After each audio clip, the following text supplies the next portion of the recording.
الحمد لله نحمده ونستعينه ونستغفره ونؤمن به ونتوكل عليه ونعوذ بالله من شرور أنفسنا ومن سيئات أعمالنا من يهده الله فلا مضل له ومن يضلله فلا هادي له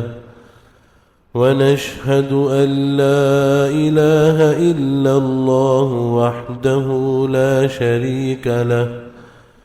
ونشهد أن سيدنا ومولانا محمدا عبده ورسوله أما بعد فأعوذ بالله من الشيطان الرجيم بسم الله الرحمن الرحيم يا أيها الذين آمنوا إن تنصروا الله ينصركم ويثبت أقدامكم صدق اللہ العظیم.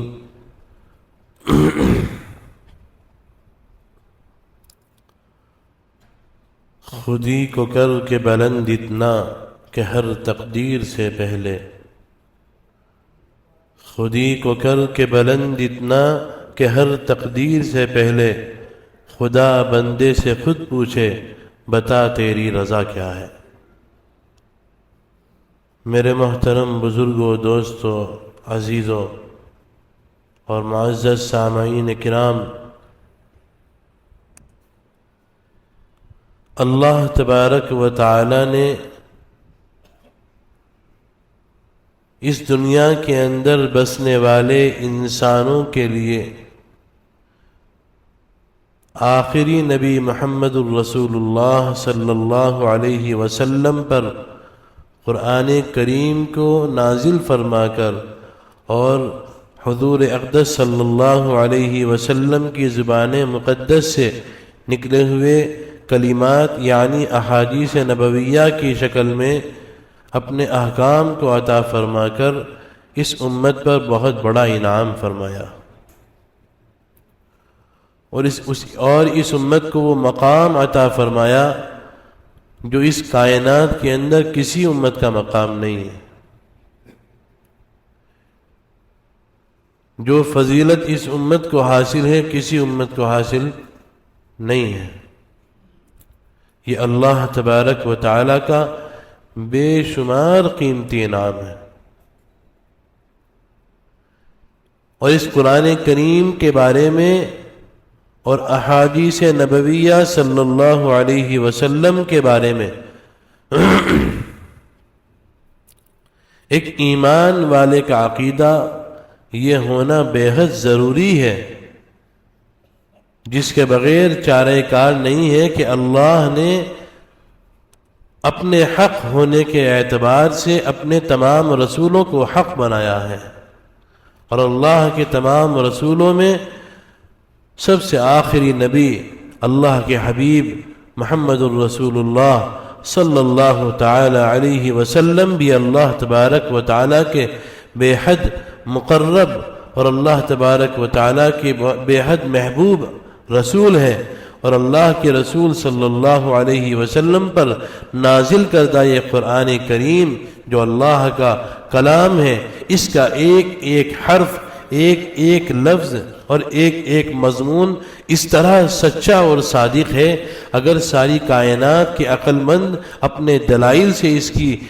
صداقت کے اوپر کلام کرنا چاہیں تو ہمیں منظور نہیں ہے. ہم اس بات کا یقین کریں کہ نہیں، اس کلام کا ہر حرف صادق اور سچا ہے، اور جو اللہ نے اس میں فرما دیا وہ یقینی ہے. یہی بالکل نظریہ، یہی عقیدہ حضرت محمد مصطفیٰ صلی اللہ علیہ وسلم کی احادیث کے سلسلے میں امت مسلمہ کا ہونا چاہیے کہ اللہ کے نبی صلی اللہ علیہ وسلم نے جس بات کو کہہ دیا یا جس کام کو کر کے دکھا دیا، یہ کام اس کائنات کے اندر سب سے عظیم ترین طریقہ زندگی ہے، اس سے بہتر کوئی طریقہ نہیں ہے، جس کو اللہ تعالیٰ نے قرآن کریم کے اندر فرمایا لَقَدْ كَانَ لَكُمْ فِي رَسُولِ اللَّهِ أُسْوَةٌ حَسَنَةٌ، کہ تمہارے لیے رسول اللہ صلی اللہ علیہ وسلم کی زندگی میں بہترین نمونے ہیں، ایسے طریقے زندگی ہیں جو ساری کائنات میں سب سے نمایاں ہے۔ اور اب اس طریقے زندگی کا یہ عقیدہ سمجھنے کے بعد ایک آیت کریمہ جس کی خطبے میں تلاوت کی گئی ہے اس کو سمجھنے کی ضرورت ہے۔ اللہ تبارک و تعالی فرماتے ہیں یا ایھا الذین آمنوا ان تنصروا اللہ ینصرکم ویثبت اقدامکم، اے ایمان والو اگر تم اللہ کی یعنی اللہ کے دین کی مدد کرو گے اللہ تعالی تمہاری مدد کرے گا اور تمہارے قدموں کو جما دے گا۔ اللہ تبارک و تعالی کے احکام کی مدد سے کیا مراد ہے؟ یعنی جتنی قرآن کریم میں یا احادیث نبویہ صلی اللہ علیہ وسلم میں ایسی باتیں آئی ہیں جن کا تعلق ان عقائد سے ہے جو اللہ تبارک و تعالی کے ذات سے متعلق ہیں یا اللہ تبارک و تعالی کے فرشتوں سے متعلق ہیں، اللہ تعالی کی کتابوں سے متعلق ہیں، اللہ تعالی کے رسولوں سے متعلق ہیں، قیامت کے دن سے متعلق ہیں، تقدیر میں اچھا ہو یا برا اس سے متعلق ہیں، اور مرنے کے بعد دوبارہ زندہ کیے جانے سے متعلق ہیں۔ ان تمام عقائد پر یقین کرنا اور ان تمام عقائد کو اپنی ذات کے اندر بھی زندہ کرنا اور ساری امت کے اندر زندہ کرنے کی کوشش کرنا۔ اسی طرح وہ تمام احکام جو اللہ نے قرآن میں یا نبی پاک علیہ الصلاۃ نے احادیث میں ذکر فرمائے ان احکام کی پاسداری کرنا، ان کو زندہ کرنا، ان پر عمل پیرا ہو جانا، یہ اللہ کے دین کی مدد سے مراد ہے۔ اللہ تبارک و تعالی کے احکام کے عقائد اور احکام کی حفاظت کرنے کا مطلب ایک تو عملی طور پر ہے کہ ہم اپنی ذات کو ان احکام و عقائد سے منسلک کر لیں، احکام کو پورا کرنے والے بن جائیں، عقائد پر صحیح چلنے والے بن جائیں، اور عقائد کے اندر کسی بھی زیر زبر کی گنجائش نہیں ہونی چاہیے۔ جس طرح جب ایک معمار مستری تعمیر کرتا ہے، وہ دیوار کو بناتا ہے، دیوار کی تعمیر کے لیے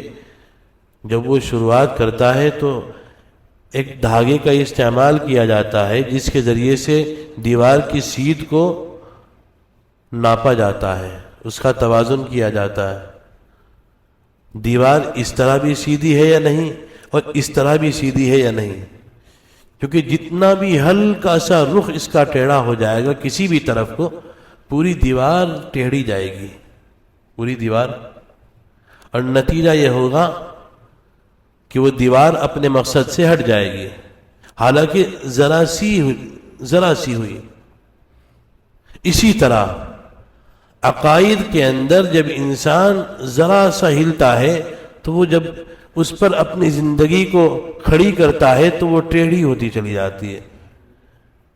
نتیجہ یہ ہوتا ہے کہ وہ احکام ربانی سے اور سنت نبوی سے دور نکل جاتا ہے، اور پھر اس کا نقصان محسوس ہونے لگتا ہے کہ انسان جتنا اس سے دور نکلتا چلا جاتا ہے اتنے اس کے اعمال بدلتے چلے جاتے ہیں۔ ایک مثال پہلے بھی شاید دی، ایک بچہ تحریر لکھتا ہے، اس کو مدرسے کے استاد محترم نے یا اسکول کے ٹیچر نے ایک اصلاح کے لیے تحریر دی کہ اس پر نیچے کے حصے میں اپنی تحریر کی نقل کر کے لانا۔ اب بچے نے پہلی لائن لکھی تو بڑی صاف تھی، دوسری لکھی تو کچھ صفائی میں کمی ہوئی، تیسری لکھی اور کمی ہوئی، چوتھی لکھی اور کمی ہوئی۔ کیوں ہوئی؟ جب پہلی لکھی تھی تو استاد کی تحریر اس کی نظیر تھی تو کچھ بہتر لکھا گیا، دوبارہ لکھی تو استاد کی دیکھنا بھول گئے، اپنی دیکھی، اب اس کے حساب سے لکھی تو کچھ ٹیڑھی ہو گئی، اگلی لکھی تو اپنی بعد والی دیکھی تو وہ اور خراب تھی تو اس کے نظیر پر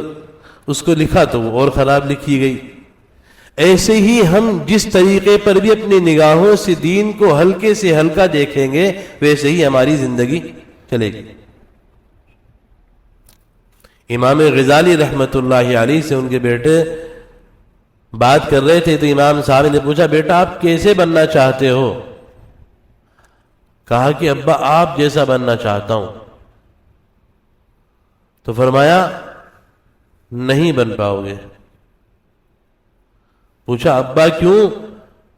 تو کہا کہ میں نے عمر بن خطاب رضی اللہ عنہ جیسا بننے کی نیت کی تھی تب یوں بنا،